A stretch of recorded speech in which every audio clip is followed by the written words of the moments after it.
আমরা আমাদের আজকে ব্রিফিং শেষ করছি।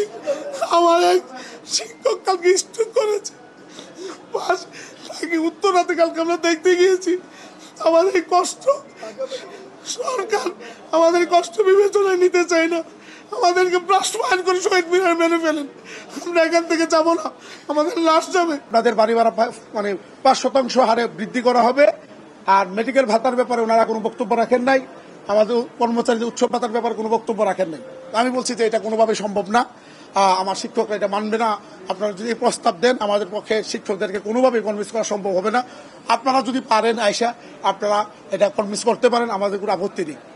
এখানে আলোচনা শেষ। সকালে উনি আমাকে ফোন দিলেন, দেওয়ার পরে আমাকে বললেন যে আপনাদের বিষয়টা সেটেলমেন্ট করার জন্য আমরা মন্ত্রণালয়ের পক্ষ থেকে আপনাদেরকে অনুরোধ করছি এখানে আসার জন্য। আপনারা আসলে আমরা বসলে হয়তো একটা সমাধান বের হবে। তো আমরা তো আসলে সরকারকে বেকায়দায় ফেলতে চাই না, আমরাও সমাধান চাই, আমরা শ্রেণীকক্ষে ফিরে যেতে চাই। আমরা চাই যে এটা একটা সুষ্ঠু সমাধান হোক। তখন আমরা বললাম ঠিক আছে, আমরা আপনাদের সাথে আমরা আলোচনায় বসবো, আমরা আশা করি বসলে হয়তো সমাধান হবে। আমরা আসলাম, আসার পরে ওনারা কালকে যে কথা বলেছেন এর বাইরে ওনারা নড়তে একেবারেই রাজি না। অর্থাৎ আমার কাছে মনে হচ্ছে ওনারা আলোচনার নামে একটা আইওয়াশ করেছেন। কারণ আলোচনার অর্থ হচ্ছে আগে যে প্রস্তাব দিয়েছে এখান থেকে আমাকেও ছাড় দিতে হবে, মন্ত্রণালয়কে ছাড় দিতে হবে, কিন্তু ওনারা এর বাইরে ছাড় দিতে রাজি নয়। আমরা ওনাকে বাবা সম্বোধন করেছি যে আপনি আমাদের বাবার মতো, আমরা সন্তানের মতো। আমাদের এত কোনো উচ্চাকাঙ্ক্ষা নাই যে আপনি আমাদেরকে 50,000 টাকা বেতন, আপনি আমাকে 1 লাখ টাকা বেতন করে দেন। আমাদের প্রত্যাশা আপনারা 4 জন শিক্ষক, আপনাদের কাছে আমাদের প্রত্যাশা যে আপনারা আমাদের ডাল ভাতের ব্যবস্থা করে দেন। আমাদের ম্যাক্সিমাম নেতা ওখানে কান্না করেছে ওনার সামনে কান্না করেছে, এবং ইট ওয়াজ নট আর্টিফিশিয়াল, এটা হৃদয়ের কান্না। আমরা কথা বলতে পারিনি, ওনাকে বাবা বলে সম্বোধন করে আমরা কান্না করেছি, কিন্তু ওনার বক্তব্য উনি এর বাইরে পারবেন না। আমরা ওনাকে সর্বশেষ প্রস্তাব দিয়েছিলাম যে আমরা আপনাকে আমাদের পক্ষ থেকে পুনর্বিবেচনার জন্য একটা প্রস্তাব দিই, সেটি হচ্ছে আপনি আমাদেরকে 10% বাড়ি ভাড়া এখন দিবেন, আর 10% আগামী বাজেট থেকে আপনি দিবেন। এটার জন্য তো এখন আর আর্থিক সংশ্লেষণের দরকার নাই, এটা আগামী বাজেট আপনারা সমন্বয় করে নিতে পারবেন। এখন 10 দিবেন, আর পরে আপনারা 10 আগামী বাজেট থেকে দিবেন, কিন্তু প্রজ্ঞাপনের বিষয়টা স্পষ্ট উল্লেখ থাকতে হবে। কিন্তু টোটাল মিলে আমাদেরকে 20%, এখন 10 কার্যকর হবে, আগামী বাজেট থেকে 10 কার্যকর হবে।